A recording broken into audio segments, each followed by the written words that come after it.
Here is wisdom. Let him that hath understanding count the number of the beast.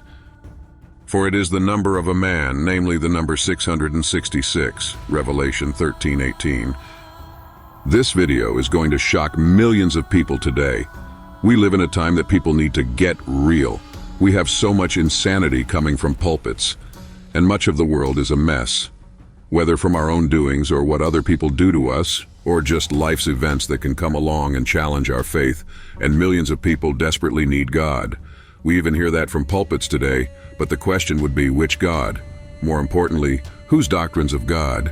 Because so many churches and people disagree with each other. But that is for another video. I know I truly needed Jesus, or God, if there truly was one, about 45 years ago. I had to leave the insanity being preached at the different churches. I even worked at a couple of very well-known Bible colleges back then for a short time, but when I received some inside knowledge about their money-making techniques, I was horrified and had to leave immediately. And today, many, if not most preachers and pastors, are preaching so many man-made doctrines.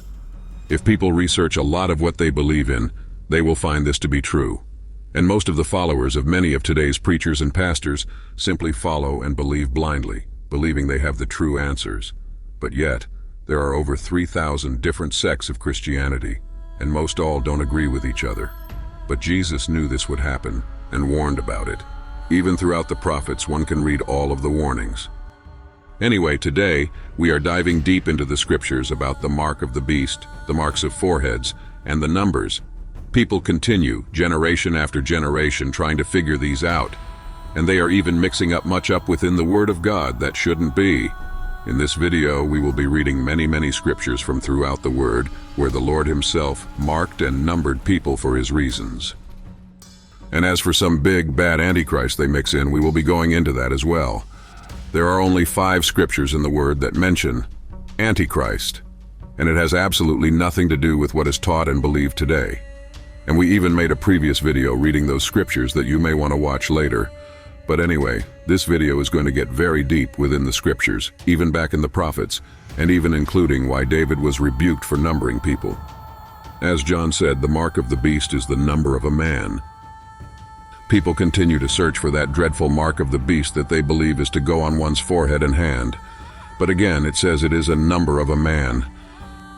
So many things have been considered to be the mark of the beast over the decades, including the following: barcodes, social security numbers, RFID chips, microchips, the internet, smartphones, biometric identification, national ID cards, vaccines and vaccination records, credit system scores, quantum dot tattoos, digital currency, and cryptocurrency. Also credit cards, Sunday laws, global positioning system, GPS, facial recognition technology, implantable medical devices, electronic tattoos, artificial intelligence, AI, virtual reality, VR, and augmented reality, AR, to just name a few. But in John, in his vision in the book of Revelation, clearly states it is the number of a man. So why are people looking elsewhere? There is always someone somewhere keeping this subject alive and well, especially many of the top renowned preachers of this day and age, and millions of followers. Within the scriptures in this video, we may find that the Lord Himself has His own way of numbering to keep track of everyone and everything, the good and the evil, or profane.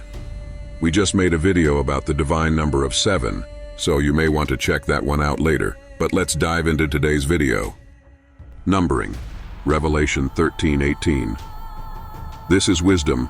Let him that hath intelligence count its number. He causeth that he give to all a mark upon their right hand or upon their foreheads, and that no one can buy or sell save he that hath the mark or the name of the beast or the number of his name. Here is wisdom. Isaiah 13:4. The voice of a tumult of the kingdoms of the nations gathered together. Jehovah Zebaoth numbereth, setteth in order, the army of war. Lift up your eyes on high, and see who hath created these. He that hath brought forth by number their army. He calleth them all by name. Of the multitude of the powerful, and of the might and strength, not a man is lacking. Isaiah 40:26. Jehovah who numbereth the army of the stars. He calleth all by names. Psalm 147:4. The signification of numbering, when said of all things of the church, which are the truths and goods of faith and love, is the setting in order and the disposing of them. Consequently, those who were numbered signify what has been set in order and disposed. Numbering has this signification because numbering involves survey, and that which is surveyed by the Lord is also set in order and disposed. That by numbering is signified to set in order and dispose is because by number is signified the quality of a thing and of a state, and the quality is determined by the adjoined number. Hence, to number denotes to qualify, and in spiritual things qualification is effected by a setting in order and a disposing by the Lord. So we will be getting to the number of a man, and it is 666. This is signified by number in John. He causeth that he give to all a mark upon their right hand or upon their foreheads, and that no one can buy or sell, save he that hath the mark or the name of the beast, or the number of his name.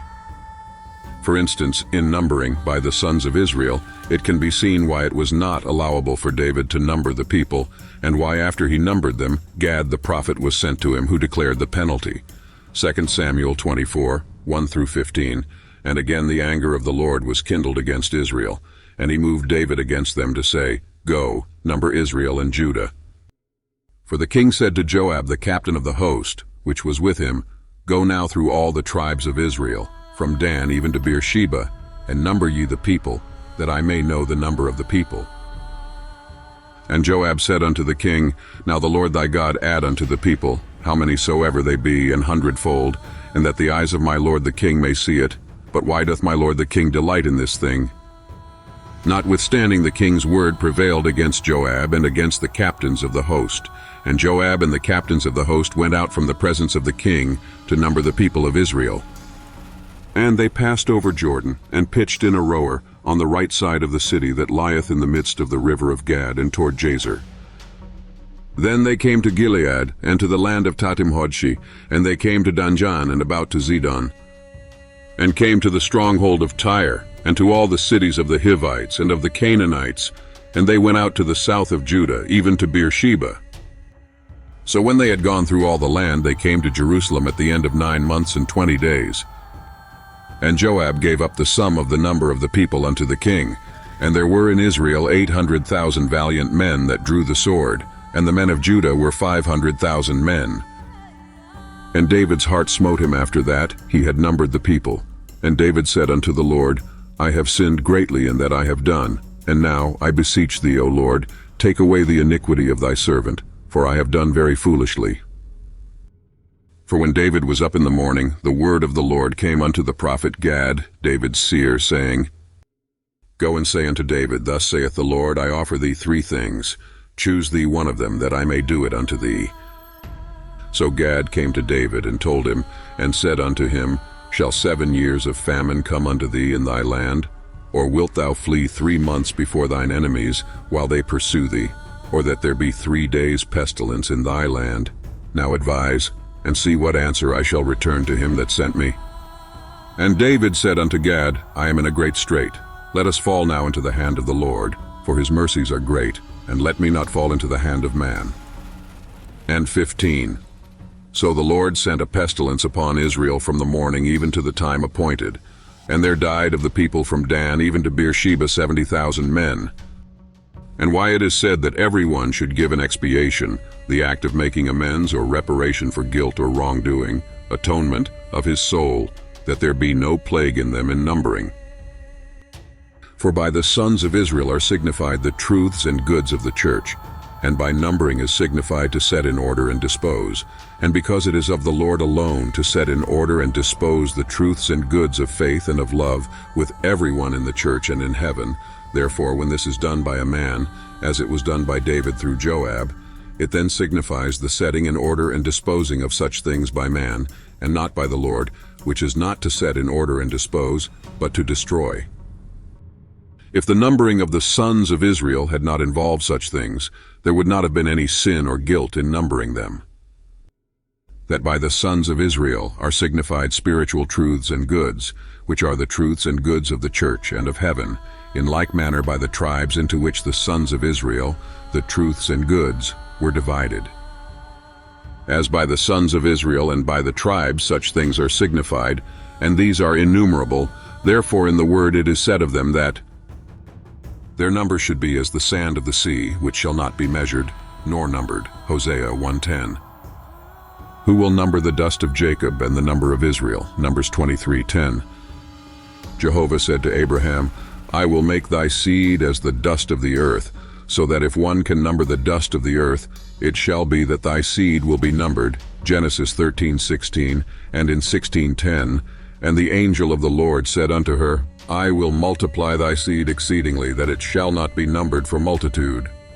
Look up toward heaven and number the stars, if thou be able to number them. So shall thy seed be. Genesis 15:5.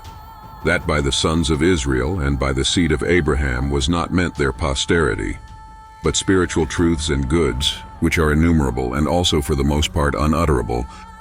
Moreover, by numbering is signified to set in order and dispose, in Jeremiah 33:13. In the cities of Jerusalem and of Judah shall the flocks yet pass over according to the hands of him that numbereth them. Flocks also denote the goods and truths of the church according to the hands of him that numbereth, denotes according to the disposing of the Lord. In David, who knoweth the vehemence of thine anger, for numbering our days, make known what is right, that we may put on a heart of wisdom. Psalm 90:12. To number days denotes to set in order and dispose the states of life, and days are said to be numbered when they are set in order and disposed, thus when they are finished, as in these passages. By the letting out of my days I shall go away unto the gates of hell. I have been numbered as to the residue of my years. Isaiah 38:10. A writing appeared before King Belshazzar, numbered, weighed, and divided. Daniel 5:25. For when to number signifies to set in order and dispose, then what is numbered signifies what is finished, as when a line is drawn under numbers on completing the calculation. That by numbering is signified to set in order and dispose is because by number is signified the quality of a thing and of a state, and the quality is determined by the adjoined number. Hence to number denotes to qualify, and in spiritual things qualification is effected by a setting in order and a disposing by the Lord. This is signified by number in John. He causeth that he give to all a mark upon their right or upon their foreheads, and that no one can buy or sell save he that hath the mark or the name of the beast, or the number of his name. Here is wisdom. Let him that hath intelligence count the number of the beast, for it is the number of a man, namely, the number 666. Revelation 13:16-18. The subject treated of in this chapter is the beast out of the sea and the beast out of the earth, whereby the beast out of the sea is meant the truth of the church falsified, and those who follow it by means of memory knowledges or ignorance of the man-made teachings, which in 1 John and 2 John he explains how people started walking away from the truths of Jesus and called them the Antichrist. And of course the Christian church began its huge downhill slide. See our video that reads the only 5 scriptures where John explains the Antichrist, which John explains is not what is being taught or believed today, and especially faith alone, and other profanities that continually are preached today, which are from the world. And by the beast out of the earth is meant the clergy, the truth of the church falsified by means of the literal sense of the word applied to favor the evils of the loves of self and of the world. We made a video about that titled Beasts and the Dragon, which goes more in depth. To count the number of the beast denotes to explore and know these falsified truths of the church. The number of a man signifies the subject and the state of the church. 666 signifies its quality as to all truths falsified from evil, and also the profanation of what is holy, and likewise the end of the first Christian church. To know these things and to explore them is the part of a wise and intelligent man, and therefore it is said, "This is wisdom. Let him that hath intelligence count its number, for the number 6 signifies the same as the number 12, because it is the half of it, and 12 signifies all the truths and goods of the church, hence also in the opposite sense signifies all falsities and evils in the complex." The trebling of the number 6 also involves the end, and the end is when truth is completely profaned. But from all this it is very evident that numbers in the word involve things and states, and signify quality according to the numbers fixed upon, as also in the following words in John 21:27, "The angel measured the wall of the holy Jerusalem 144 cubit, which is the measure of a man, that is, of an angel." So it is within us, not a physical Jerusalem. The Lord had said, "The kingdom of heaven is within." And also the origin of the name Jerusalem in Hebrew means they will see the completeness, or they will feel the awe of the completeness. And to see means to understand. By the number fixed upon in this passage are also signified all truths and goods in the complex. For 144 signifies the same as 12, for it arises from 12 multiplied into itself, and therefore it is here said that its measure is the measure of a man, as above that this number is the number of a man. For instance, Jesus had 12 disciples. There were 12 tribes. So 12 is a holy number also, but that will take another video to get into that. But as truths from good are here signified, it is added that this measure is also the measure of an angel. For an angel in the word signifies truths from good, because he is a recipient of divine truth from the Lord. "Till we have sealed the servants of our God in their foreheads," signifies before they are separated who are in truths from good from the Lord, thus who are interiorly good. By sealing them in their foreheads is not meant to seal them there, but to distinguish and separate those who are in the good of love from the Lord, for the forehead signifies the good of love. That they who are in signified by the servants of God. The reason why the truths from good from the Lord are meant because these are of man's affections, and the forehead is the highest part of the face. Forehead signifies the good of love, which is the origin of all things of man's life. As the forehead signifies the love, good love in the good, and evil love in the evil, therefore by sealing them on their foreheads is signified to distinguish and separate one from another according to the love. Similar is the signification of this passage in Ezekiel 9:4-6, "And the Lord said unto him, Go through the midst of the city, through the midst of Jerusalem, and set a mark upon the foreheads of the men that sigh and that cry for all the abominations that be done in the midst thereof.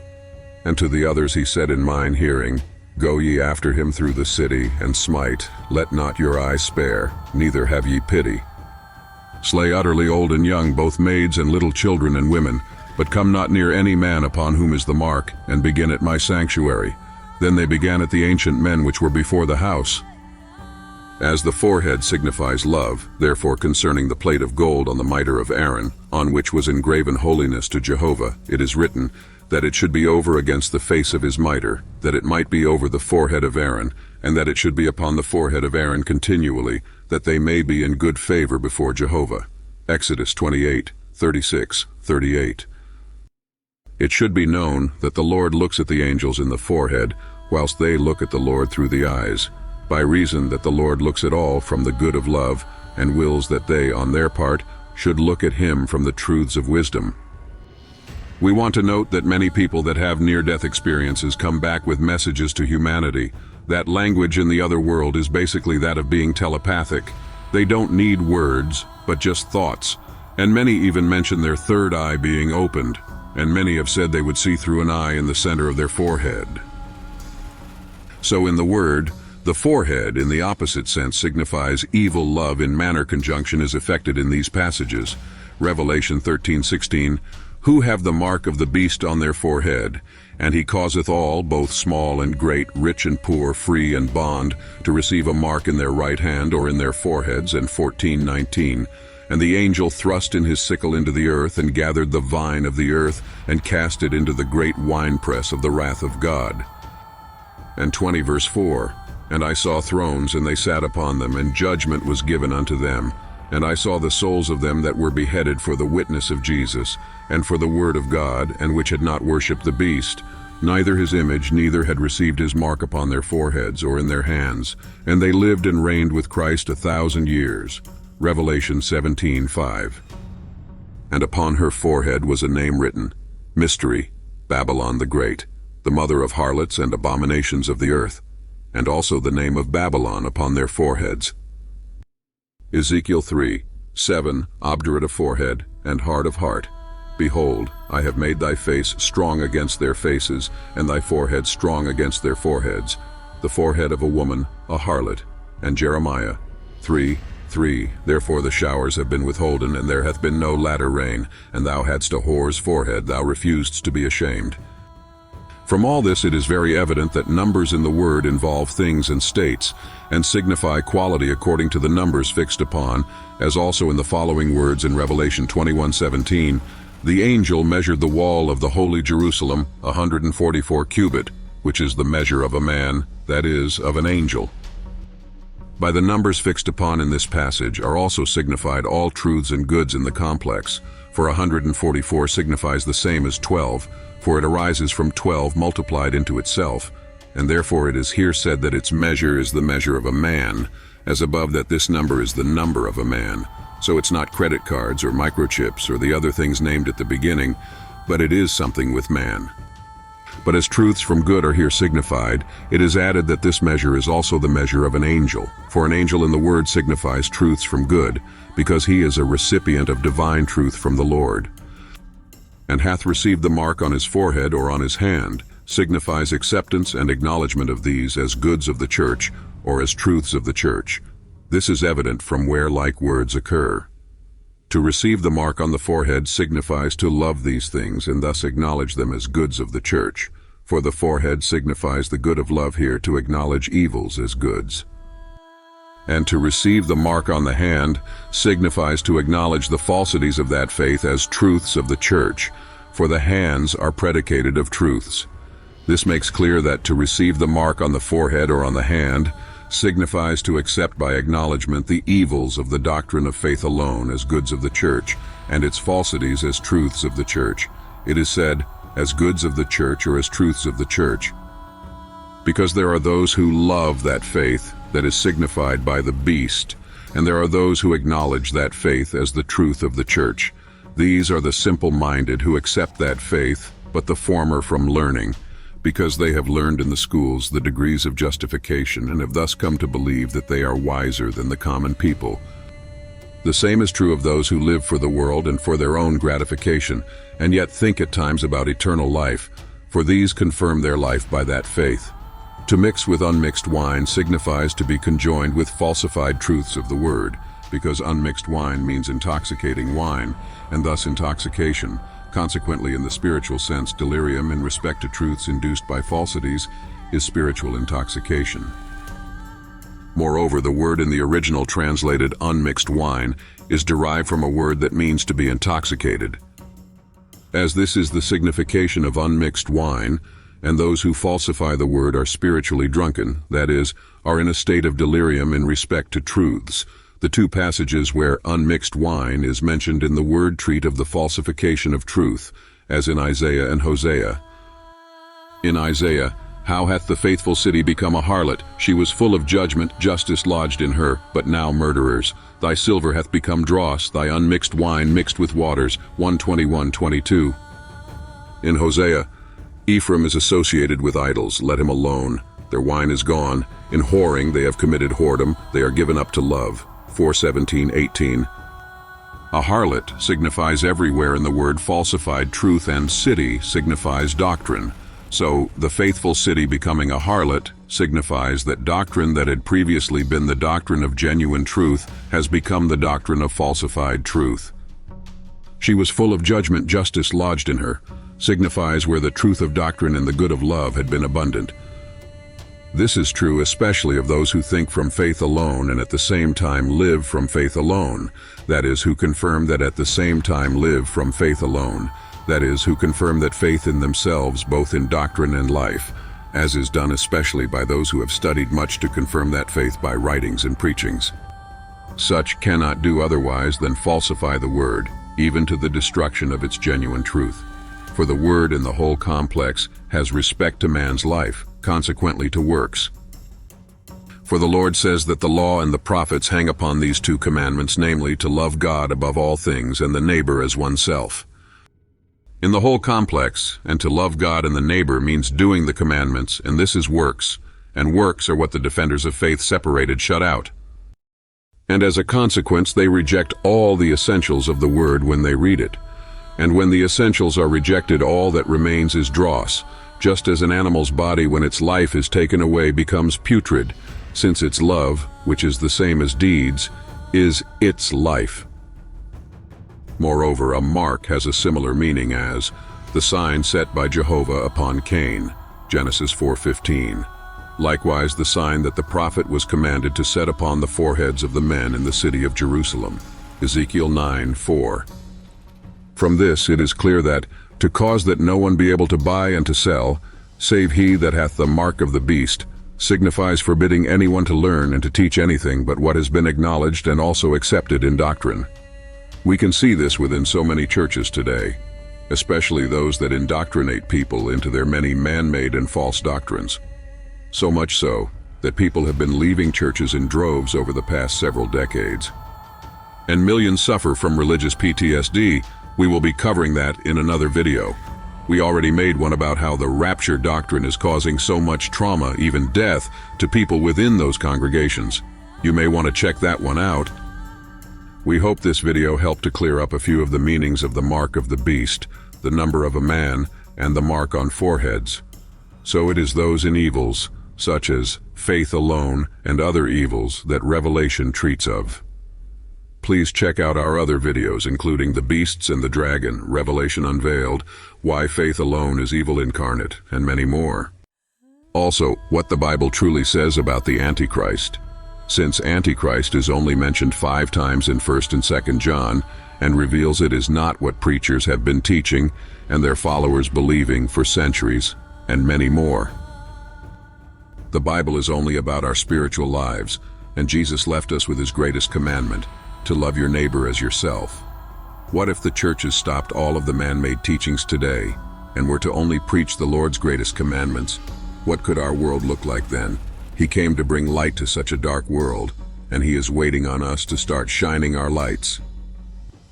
We still have so many more videos to make. If you enjoyed this video, please leave your thoughts in the comments, and subscribe so you will be notified of our new videos. Thanks for watching. Until next time.